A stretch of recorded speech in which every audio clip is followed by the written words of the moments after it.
1 milyong turista ang nagtungo sa Bohol at mahigit 300,000 sa kanila ay mula sa ibang bansa ayon sa Department of Tourism. Sakop ng lalawigan ang Panglao Island na ayon sa Philippine News Agency ay pang-8 sa top trending destination sa buong mundo. Bohol seemed like a really good location to enjoy. The island seems really well off. I think it's clean. I think it's really neat. It was a really amazing experience, right? And the nature is stunning. Nagsisilbing entry point ng mga turista, international man o lokal, ang Panglao International Airport. 6 na kilometro mula sa airport ay matatagpuan ang karagdagang bagong gusaling sambahan ng Iglesia ni Cristo sa Barangay Look, Panglao, Bohol. Nasaksihan ni Mark Hoffert kung paanong unti-unting nabuo ang itinayong gusaling sambahan. And each time I drove past, going home from the city or whatever, I come past and there's always progression.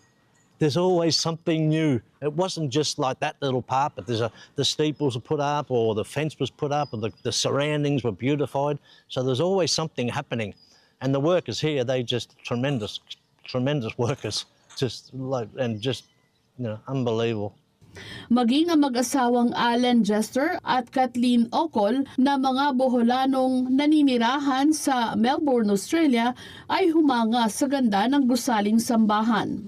It could be a main attraction of Panglao kasi architectural design is really good and unusual sa Bohol na merong ganito kalaking sambahan.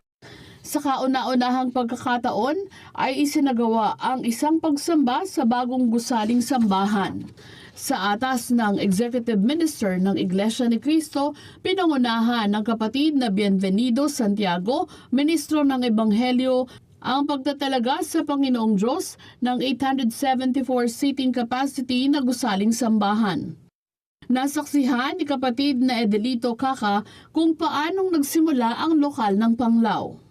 Sa among ginahimong patuloy nga pagpapanata, unti-unti kaming hinahango ng Diyos. Niregulahan kami ng pamamahala ng hindi lang malaking gusaling sambahan, kundi napabilang ng isang landmark. Hindi lang sa bayan ng Panglao, kundi maging sa buong lalawigan na ng Bohol.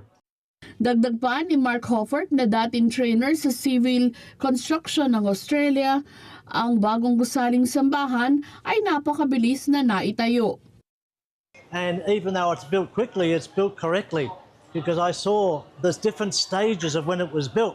And each time was just a blessing. Each time to say, wow, it's progressing so much, you know. And then it comes to fruition and all of a sudden we got worship service.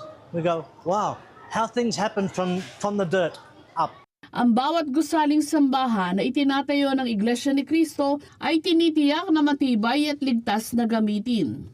Sa lahat po ng proyekto ginagawa ng Iglesia ni Cristo, bilang project engineer, tinitiyak ko po na susunod po yung National Building Code at saka yung National Structural Code of the Philippines. Kapag ka nasusunod naman, batay sa plano at batay sa specifications ng materials na hindi substandard, dumating man yung kalamidad, kung mayroon mang defects na magaganap o mangyayari, napaka-minor po ng damage. Hinahangaan ko po ang mga kapatid natin sa Iglesia ni Cristo Engineering and Construction Department dahil sa matatag, napakaganda at napakapulidong pagkakagawa. Ang gusaling sambahan po ng Iglesia ni Cristo dito po sa lokal ng Panglao. Sa nakaraang linggo ay nakaranas po tayo ng lindol at masasabi naman natin napakatibay dahil kahit isang crack ay wala po tayong makikita. Kitang-kita po natin kung paano sininop ng pamamahala ng Iglesia ang bawat handog ng mga kapatid. Ito pong lokal ng Panglao ay napakatibay. Obvious po na mamahalin yung mga materialis na ginawa, mga puro po di kalidad. Sa kabubuan po ay napakaayos, napaka-standard po at higit pa.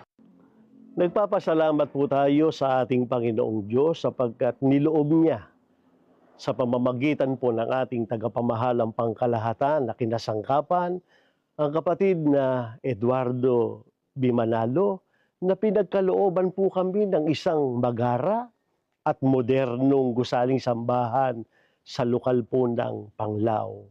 Mula po sa isang maliit na gusaling sambahan Ngayon po ay napakalaki na po ng aming gusaling sambahan sa lokal ng Panglao. Ito po ay kahayagan ng makapangyarihang gawa ng kamay ng ating Panginoong Diyos.